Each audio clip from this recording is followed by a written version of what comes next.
নমস্কার, কেমন আছেন সবাই? বর্ণালী সিম্পল লিভিং চ্যানেলে সবাইকে স্বাগত জানাই। তো এখন সকাল 8:30 মতো বাজে। সকাল সকাল আজকে রান্নাটা বসিয়ে দিচ্ছি। আজকে একটু বেরোবো, ওই জন্য তাড়াতাড়ি রান্না করে 11:30টার মধ্যে খেয়ে নেবো। তো ভাতের জলটা ওদিকে বসিয়ে দিয়েছি হাঁড়িতে, আর এখানে কড়াইয়ে জল, একটু নুন দিয়ে, আর এগুলো লাউয়ের খোসা ফ্রিজে রেখে দিয়েছিলাম, তো এগুলো একটু সেদ্ধ করতে দিয়ে দিচ্ছি। চাপা দিয়ে দিলাম, তাড়াতাড়ি সেদ্ধ হয়ে যাবে। আর এদিকে জলটাও গরম হয়ে গেছে, চালটা হাঁড়িতে দিয়ে দিচ্ছি। আর আজকে একটু হাওড়ায় যাব, অনেক দিন পর ছেলে বাড়ি আসছে, তো ওকে আনতে যাব। আর প্রায় 1.5 মাস পর বাড়ি আসছে, তো ওই জন্য তাড়াতাড়ি রান্না করে নিচ্ছি, নিয়ে খেয়ে বেরিয়ে যাব। তো এরপর হয়তো ভিডিওটা আর হবে না, ট্রেনে বা গিয়ে সেইভাবে হয়তো করতে পারবো না। আর এখানে সেদ্ধ হয়ে গেছে ওর খোসাটা, আর ওটা জল ঝরাতে দিলাম, ঠান্ডা করতে দিলাম। আর এখানে মাছের ডিম ভাজা করব, তো সেটা পেঁয়াজ, নুন, হলুদ আর একটু বেসন দিয়ে মাছের ডিমটা ভালো করে মেখে নিচ্ছি, নিয়ে বড়ার মতো করে ছোট ছোট করে ভেজে নেব। তো কড়াইয়ে তেল দিয়ে দিচ্ছি। তেলটা গরম হয়ে গেলে ছোট ছোট করে বড়াগুলো এখানে করে নিচ্ছি। আর এটা রান্না করব আলু, কচু আর পটল দিয়ে, বেশ মাখা মাখা মতো করে করব, অল্প ঝোল থাকবে। এরকম করেও ভালো লাগে খেতে। আর এক পিঠ হয়ে গেছে, লাল লাল করে ভেজে নিয়েছি, আর এক পিঠ লাল লাল করে ভেজে নিই। ভাজা হয়ে গেলে এই কড়াতে আর একটু তেল দিয়ে পটলগুলো ভেজে নেব। আর এখানে ওটা খোসাটা ঠান্ডা হয়ে গেছে, তো মিক্সিতে দিয়ে দিচ্ছি। মিক্সিতে পেস্ট করে নেবো। 2টো কাঁচা লঙ্কা দিলাম আর কয়েকটা রসুন দিলাম। অনেকেই রসুন পেঁয়াজ খান না, তা রসুন পেঁয়াজ না দিলেও কিন্তু অসুবিধে নেই। সেক্ষেত্রে রসুন পেঁয়াজ বাদ দিয়ে কাঁচা লঙ্কা দিয়ে পেস্ট করে নিলেই হবে। এই বাটাটা খেতে কিন্তু ভীষণ ভালো লাগে।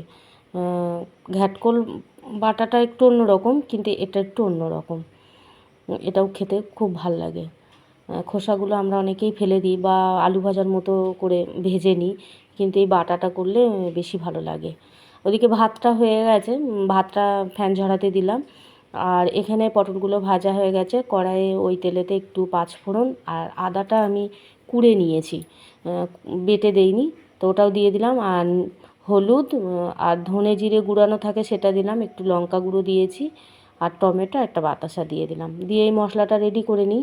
আর টমেটোটা শক্ত কেটে দিতে পারিনি এই কারণেই, ফ্রিজে ডিপে থাকে টমেটোটা, ওই জন্য না শক্ত একদম বরফ হয়ে থাকে। গোটা দিলে আস্তে আস্তে নরম হয়ে গেলে তখন খুন্তি দিয়ে ঘেটে নিই আমি। আর এখানে আলু আর কচুটা আগে থেকে আমি একটু নুন দিয়ে সেদ্ধ করে নিয়েছিলাম। আর পটলটা তো ভেজে নিয়েছি, তা মশলার মধ্যে এগুলো কষিয়ে নিচ্ছি। আর বেশ কয়েকটা সয়াবিন দিয়ে দিয়েছি, 5টা 6টা। আমার ছেলে সয়াবিন খেতে ভালোবাসে আর কি, পছন্দ করে, ওই জন্য কটা সয়াবিনও এর মধ্যে দিয়ে দিলাম। তো কষানো হয়ে গেছে, আর পরিমাণ মতো জল দিয়ে দিলাম, খুব বেশি জল দেবো না। আর এখানে নুনটা আগে দেইনি, এখন পরিমাণ মতো নুন দিয়ে দিলাম। আর ঝোলটাও ফুটে গেছে, তো বড়াগুলো এখন দিয়ে ভালো করে ফুটিয়ে নিই। আর নামানোর আগে একটু গরম মশলা দিয়ে দেবো, দিয়ে নামিয়ে দেবো, তাহলে হয়ে যাবে। আর ওদিকে পেস্টটাও আমার হয়ে গেছে, এটা নামানোর পর তারপরে এখানে করে নেবো, ওটাও ভেজে নেবো আর কি। তো যদি এই ভিডিওটি ভালো লেগে থাকে অবশ্যই লাইক করবেন, শেয়ার করবেন, কমেন্ট করবেন।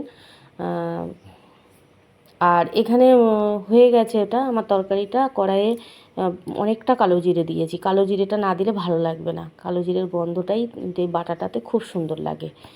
আর একটু নুন ছিটিয়ে দিলাম, নুনটা যদি না দিই না এই পেস্টটা দেওয়ার পর বড্ড তেল ছেটকায়, ওই জন্য নুন দেওয়ার পর ছেটকাবে কিন্তু অনেকটা কম।